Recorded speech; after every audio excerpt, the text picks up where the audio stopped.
Deginsim vatą. Sekit. Like, share, subscribe. Čia turėtų būti juokinga. Pradedi bajerį pasakot ir tada įsijungia toks. Vadinkim tai spec operacija. Į Maskvą. Aš matau, visi žmonės, jie mane girdi turbūt.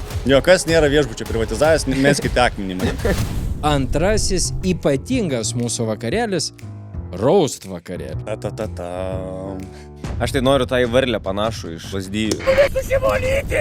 Čia rimta baba, žinau, palauk! Jis atrodo kaip Algio Ramanausko personažas pabėgęs. Jo. Dantį sudėti, viskas tvarkoj. Sportiškas, nu toksai, gal kaip Arlauskas vandens vidininkas buvęs. Jis ir moterim persirengė. Dėti ir mes. Daromų, atsirytokė, vadai, Dzūkijos gerą. Tai kaip vienišas revoliucionierius.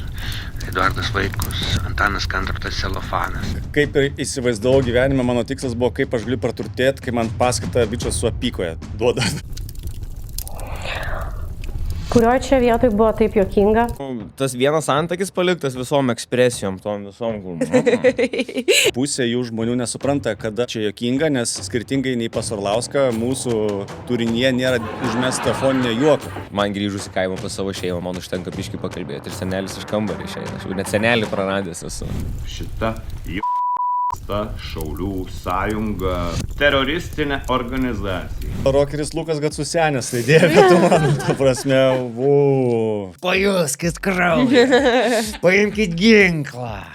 Šaudykit vadą iš karto. Justas Paleckis tėvas yra geras draugas Vytenio Andriukaičio. Žiūrėk, Būsi girdėjau, pas Edmuntą. Pasiekilaitį eisi. Užmes kažką dėl sūnaus, gal paleis. Čia neva kultūrininkų mitinguose žmonės tokie pikti ir agresyvūs. Paklausykit. Mūsų daug ir mes pasiutę. Būkit. Ačiū. Landsbergį gerbiama įžeisti yra viena, bet jau Mikutavičių, už šitą tu padarai klaidą. Nemuno aušros susirinkimus daryti ten, kur vyksta gedulingi pietūs. Kelkis Lietuva.